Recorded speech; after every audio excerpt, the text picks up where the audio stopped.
Hey, good morning, everybody. It's Angela here in our C community.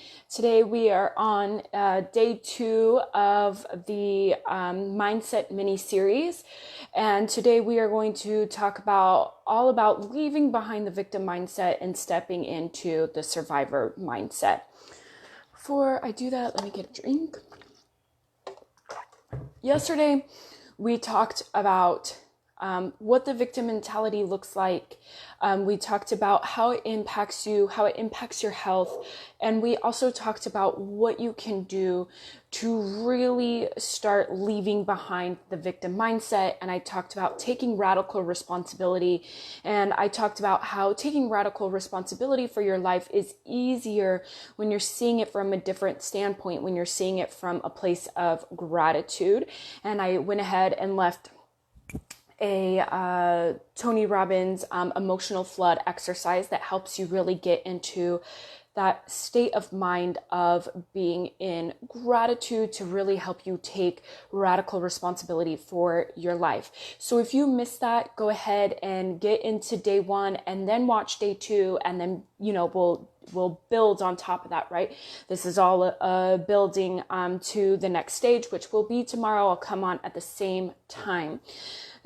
Today, I am really going to dive in about really ditching the victim mindset and becoming a survivor mindset.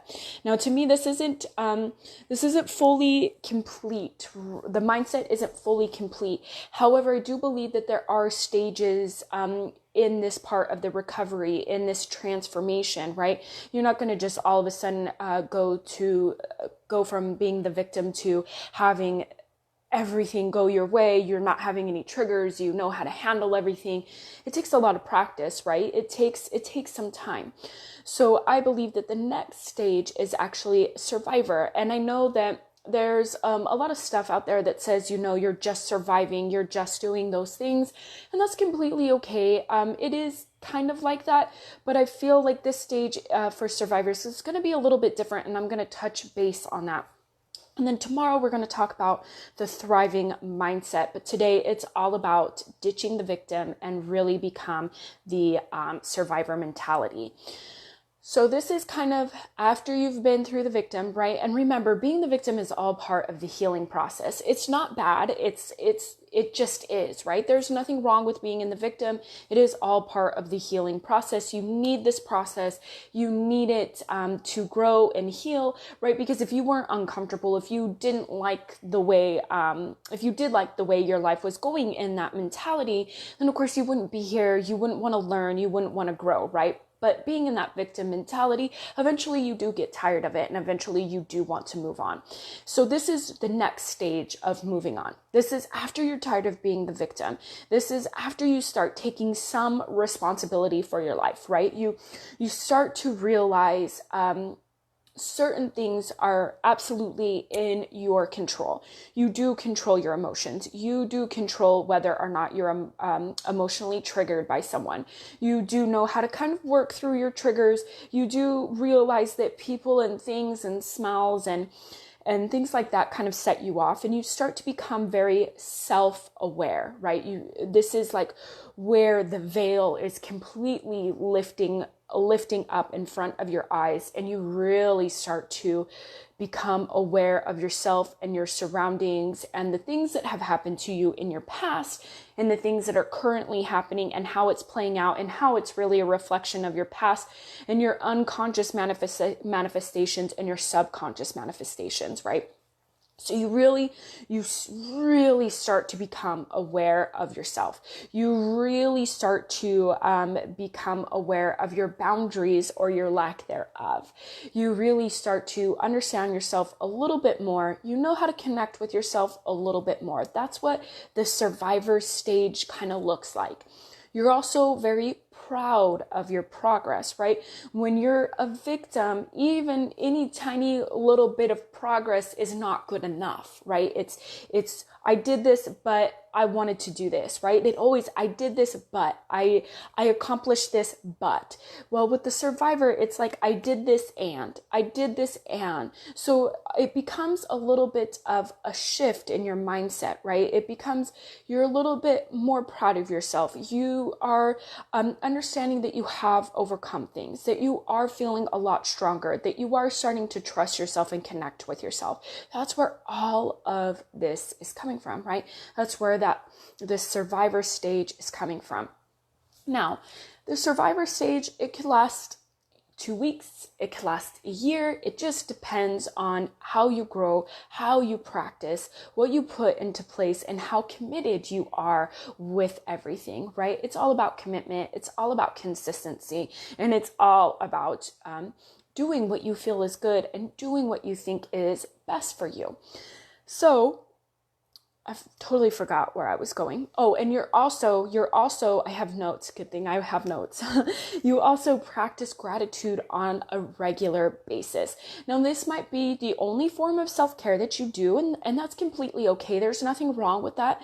Learning to really get into the routine of self-care does take practice, especially as a survivor. So at this point, you really are practicing gratitude on a regular basis. Maybe you're doing the flood exercise with Tony Robbins 2 or 3 times a week, maybe even every single day. And you're really starting to notice how things are changing in your life. You can really, really see it. This is what a survivor does, right? They're practicing gratitude. They're being aware of themselves. They're doing all the things that they're getting to that next stage in their journey. So how can you continue to grow and heal? I'm going to leave you the Tony Robbins link so that you can practice that on a regular basis, because it is helpful. It is something that I do recommend that you do first thing in the morning as part of your morning routine. If you don't have one, this can just be the only thing. It's 5 minutes. I think it might be 6 minutes max, but it is within that time frame. And I know that you have that kind of time, right? You can seriously hit the snooze button and listen to it while you're laying down. Like, it doesn't take that much effort. I know that you have this 5 minutes. But along with the gratitude practice, I am going to leave I call it the perfect morning journaling ritual. And you can do this in addition to your gratitude practice, and it will be so helpful. Everything is all spelled out and written out for you so that you can start doing that. What I'll do is, I think I can leave an attachment in the comments and you can just download it that way. If not, I'll make it an attachment in a group so that you can go ahead and get it. But it's just a little printable, and you have space where you can write for 15 to 20 minutes, and you write 15 to 20 minutes about yesterday and what you expect to happen today. And I say about yesterday because sometimes there's some leftover energy and leftover connection from the day before. And this really just helps you clear the air, clear any emotions, and clear any thoughts. And then you get ready for this day, right? You get ready for the day ahead and what you expect and what you want to happen. And then there's things in there like 4 questions to connect with yourself, goals to set for the day, mantras, affirmations, etc., etc., etc. All of that is in there with examples and more, all meant to really help you each and every morning to set the tone for your day, but also so that you're gaining clarity, you're gaining connection with yourself, and so that it's providing you a space for safe self-expression, which is what all journaling is all about. I will say that again. Journaling is about clarity in your thoughts and your emotions. It's about connecting with yourself at a deeper level. And it is about giving yourself that safe self-expression, which is important to survivors, because a lot of the reason why you don't speak up or you're afraid to be vulnerable is because you don't have that safe space. And that's what this totally and completely provides. So I will leave that either as an attachment, or I will leave it here in the group. Hopefully I can just not in the group, in the comments. Hopefully I can just do that. Otherwise we'll figure it out. I'll let you know. So, but this is what you can do to get into this space of the next stage of your journey as a thriver, right? And what this does is that the morning ritual and practicing gratitude on a regular basis will allow you to respond to life rather than react. And that's really what self-care is about. Self-care is about putting you in a position, in a calm, neutral, relaxed state of mind so that you can respond to life instead of react. React means is when you're flying off the handle, it's everybody's to blame. You don't have control over your emotions and your thoughts, and you just fly off, right? You just go, and that's reacting. You want to be able to respond, because when you are in a position to respond to life, you feel better about your actions, you feel better about your words, you feel better about the things that you do, and that puts you in a better place to receive even more abundance and freedom in your life, which is kind of like for a topic for another day. But that's what this is all for. It is all meant to help you be aware, come into practice of being more aware of yourself and the triggers that happen, but it also helps you respond to life rather than react, which is important.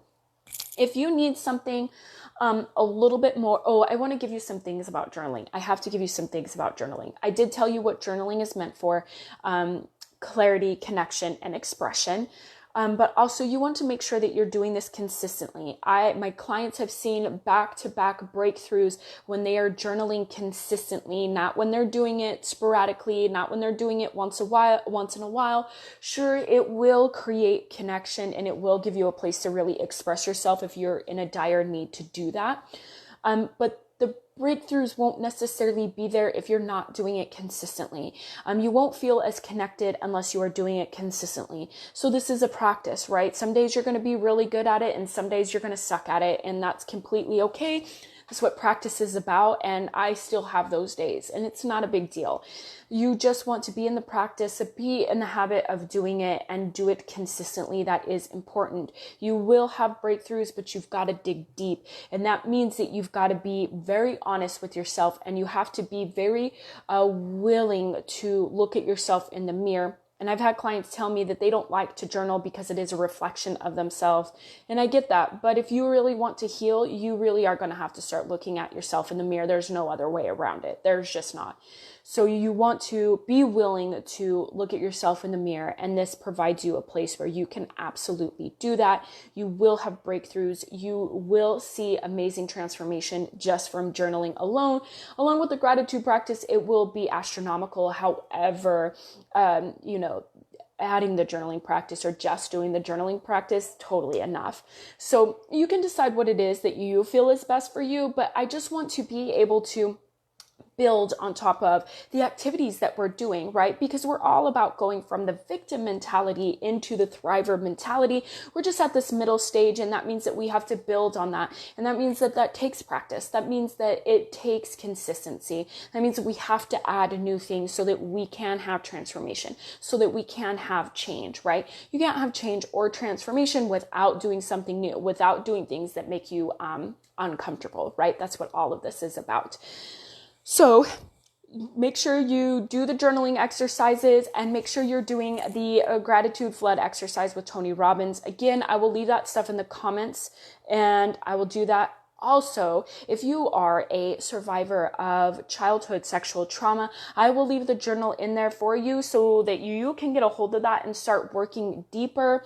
It is a very good journal to really get you going when you're not quite in the stage to work with someone one-to-one, but you really want to start healing. So I'll leave the link in there for that. Also, I still have spaces available one-to-one for my 8-week program that is all about helping you heal and let go of past trauma. It's all about helping you develop a connected and loving relationship with yourself so that you can have better relationships, so that you can live in your purpose, so that you can feel comfortable and confident with yourself, so that you can have better sex, make more money, do the things that you really want, and so that you're healthier mentally, emotionally, spiritually, and physically, which is critical because, we do certain things to find safety and they're not actually necessarily healthy for us. So I do have that program available. Let me know if you are interested. You can just send me a personal message. If you don't want to comment on here, if you are interested and comment on here, cool. If you're watching the replay, please let me know that you're watching the replay. If you have any questions, feel free to leave the questions. I will respond to them. I want to thank you so much for joining me today. I hope you have a great day, and I will see y'all later. Bye.